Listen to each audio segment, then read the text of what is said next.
2004's Elfen Rito, or Elfen Lied as you probably heard it, is that show that every millennial anime fan knows about and probably saw, but tried their best to forget about it, or just completely blocked it out over enough time. Everyone that I've seen who's returned to this show as an adult has found it trashy and hard to apologize for, and I'm not interested in doing that either. I do remember the show well enough to know that it's degenerate, unrecommendable garbage that no one really needs to go back to, but I also think it was perfect at serving its purpose in its time and place. Being an edgy teen is weird because adults are all running away from what you are feeling right now, and they're bending over backwards to prove how graduated they are from the emotions that you have. Meanwhile, younger kids aren't feeling those emotions yet, so a lot of teens feel like they kind of exist in this private world that only consists of other teens, and unfortunately the seedy adults that want to be a part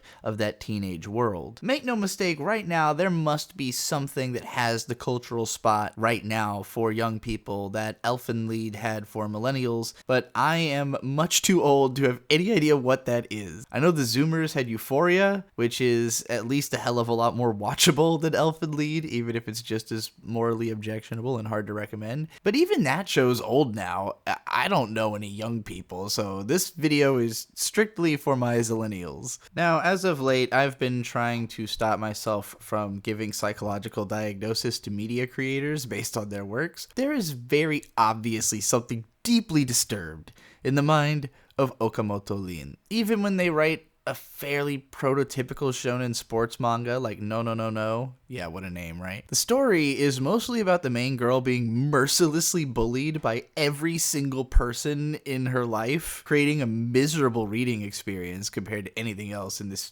usually uplifting sports genre. Between Brynhildr in the Darkness and Elfen Lied includes practically every hardcore fetish tag you could think of, and yes, I mean you in the back. The one you're thinking of, you demented psychopath. I haven't heard anything about Okamoto's latest couple of stories, but I'm way past looking for the edgiest media imaginable, and I'm not a hardcore fetishist, nor am I fighting my way out of the deepest pits of emotional despair, nor am I severely autistic, or anything else that I imagine makes someone a huge fan of Lin Okamoto's manga. Now, way back in early 2006, when I wasn't 15 years old yet, I borrowed the Elfen Lied DVD set from a junior girl in my Japanese class who had already seemed kind of embarrassed about owning it, and I marathoned it one morning before school, probably in the same week that I marathoned Serial Experiments Laid and Haibane Renmei, which is how you know I was really fucking going through it at the time. I seriously was going to bed at 8 p.m. and waking up at 3 a.m.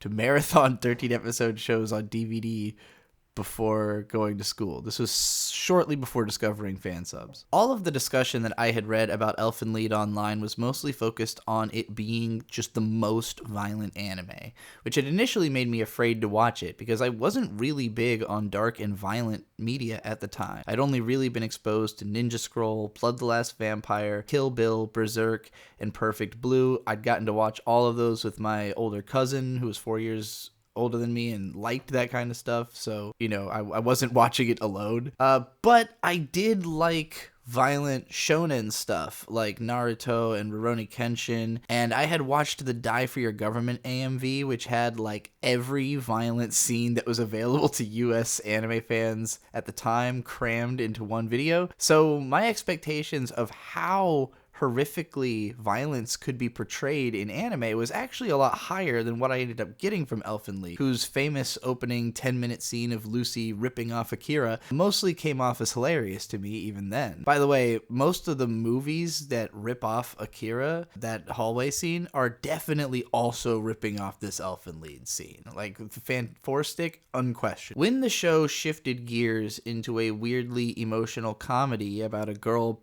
pissing herself all the time, I got pretty lost in all of it. But the show caught my attention again when it started getting really into the darker sexual content, which I am about to describe in a skin-crawlingly matter-of-fact way that'll probably make you uncomfortable, but hey, fuck you for clicking on an Elfen lead video if you didn't see this coming. Halfway into the show, a young girl is introduced to the story who is in the middle of running away from her rapist stepfather. She tells her traumatizing story, and it's shown in way too much detail, right before she gets naked in a bath with another little girl who is herself an experimental being that's been physically tortured her entire life by the person brainwashing her to love him through it, and whom she is eventually sacrificed to that guy's cause in the inconclusive finale of the anime. This is probably the scene from the show that I've seen mentioned the fewest times over the years when people talk about this show, because I suspect a lot of people either straight up skipped it or don't want to admit they even saw it. But that was the scene that had resonated with me the most in the show at the time, because in the midst of the complete hurricane of fuck shit that was this show's plot, this is the only moment of true peace and camaraderie and understanding between two characters, and the only one that Nana ever gets. I had to look up the name of that little girl to write this sentence because it's been so long since I've seen this show, but Mayu had been the character that I connected with at the time, in part because she more so resembled my mental image of myself than the other characters, and because at the time I wanted to be the way that she was toward Nana toward someone else. Even though she was suffering her own trauma and struggling to find purpose, when she met someone else that felt the same or even worse, she was relieved to get to share their experience and be nice to her, in contrast to how either of them had been treated before. And that's what I was looking for in a relationship at the time. I was deep in the white knight bag back then, too. I was really into stories about guys trying to help incredibly traumatized women to deal with what they've been through, like Bitter Virgin, or Shakugan no Shana, or Kara no Kyokai. This is shortly before I saw the role reversal of that, which is Welcome to the NHK. Now, I've never experienced the extreme bleakness that any of Lin Okamoto's characters ever has. But when I was 15, I was still mostly ignored by people around me and was somewhat bullied by other kids at school, and I spent most of my time just kind of zoning out and thinking about anime instead of paying attention to anything that was going on around me. Up until my 14th year, I had always been a tiny, effeminate kid, but a late, sudden growth spurt, an intrusion of facial hair that I was too scared to shave, and a total fear of presenting as bisexual or gay just left me feeling disconnected from my body for a really long time. A struggle that I'm still coping with daily. I had no close friends, and I scared away all the girls that I tried to get close to with edgy jokes. And for a while, I just considered myself this outsider, kind of unworthy to live. In the genre that at the time I would have just called lolly yuri, I saw an escape back to what I used to look and feel like, married with my desire to be around other girls whom I'd literally never spent any time around in my life up until high school. I spent a lot of my high school years watching every piece of media that was tagged Yuri, and countless shows about high school girls hanging out and being friends, and I mostly ended up making friends with guys that were also willing to watch those shows with me. Now, the mad scientist in my heart has always known that a problem requires the orchestration of solution, and there are two sciences through which I found the most helpful answers to understanding myself and my interests, which have come to define the way that I've lived my life ever since this period, which are psychology and analysis of media through the lens of interpretation. It shouldn't be surprising that the same girl who lent me Elfen Lied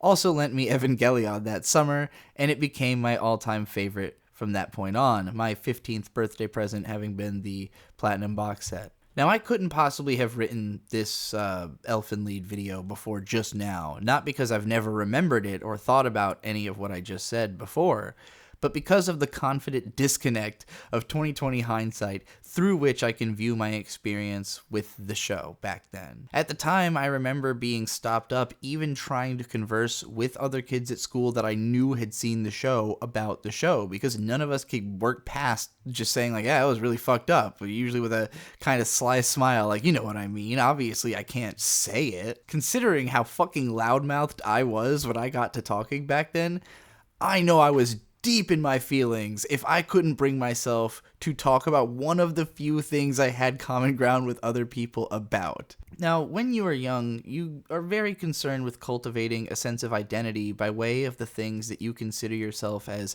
engaged with. All of the alt girls that were in my circles at school, they wanted you to know that they liked Johnny the Homicidal Maniac and My Chemical Romance and Elfen Lied, in part because it's fun to say those names of things and that you like them because the names are evocative in themselves, but also because those properties spoke to the people in a way that told them, this is who I am. I also borrowed Johnny the Homicidal Maniac from a girl at school, by the way, and I was deeply confused, in a way that I'm not anymore, about how a person could act like a stereotypical goth and love a book that's about hating stereotypical goths. Cry for help.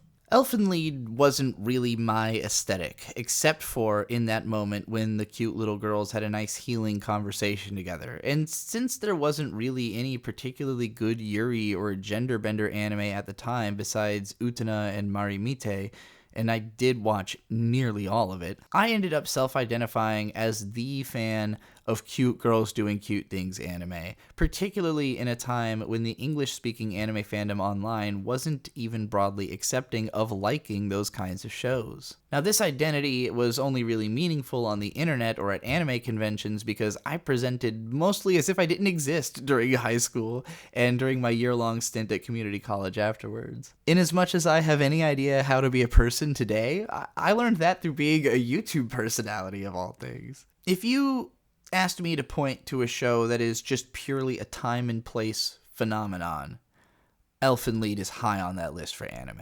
It's not that I don't think anyone would enjoy it today, especially if they haven't experienced anything like it yet and they have the same visceral response that teens were having in the 2000s, but I think its best ideas have been plundered so much that it's easy to find more entertaining stuff that can give you a similar effect now. On that note, I don't know how many of you remember Nana's Everyday Life, which was a fan comic about limbless Nana suffering to death in a cardboard box in an alleyway, but I remember it being all at once adorable, hilarious, and completely heartbreaking in a way that was more artfully affecting than Elfen Lied. And also, that artist made all kinds of really crazy manga over the years in totally different styles. When Elfen Lied came out on DVD in the US, words like Guro had not even made it into the common parlance of anime fans yet, and a younger generation was catching on to the manic violence of Japanese animation than what had discovered it in the 90s through the likes of Ninja Scroll and Urotsuki Doji. We had no idea at the time that there were already hundreds of fucked up crazy fetish anime, nor would we yet have been inundated with another 2 decades of them. When you look back on Elfen Lied now, it's either the one with a lot more sexual stuff in it than fucked up shows like Blood Sea or Akame ga Kill, which got popular in the decades hence, or the one that doesn't check off as many fetish boxes as the author's next work, Brunhilde in the Darkness, which uses one of my favorite Fear and Loathing in Las Vegas songs for its second opening theme, with the most hilariously contrasting visuals I could possibly imagine. Elfen Lied is a cult IP that probably doesn't have the legs to run back to its peak cultural spot. It's a fluke of being the most fucked up thing that teens had easy access to in 2004 to 6. And now there's so much more ability to create cult media just for the smallest audience of individuals located all over the world that I can't imagine something ever even trying to pop off with this thoroughly cult of aesthetics ever again, even in the world of anime. It's not what I'd call a gem, but it's certainly a unique object of historical note that you should certainly know by this point whether you are avoiding at all costs or going to find curiosity sucking you into as soon as this video ends. And I'm not knocking that, because your brain's probably even harder to live inside of than mine is, my friend. If you have any opinion at all about Elfen Lied, tell me about it in the comments. I'm hopefully publishing this video on October 17th, which is the 20th anniversary of the show's conclusion, and I didn't know that until I was mostly done writing this script on September 30th, so I suppose the Great Magnet decided that you all had to remember your childhood trauma this October. Welcome back, 30-somethings. Shout out to my patrons. If you are nostalgic about magazines, check out Trixie's JPEG magazine, linked along with everything else I've ever made at linkter.ee/goldenwitch. Share this video with anyone that you suspect has seen Elfen Lied, and never forget to always remember, anime forever.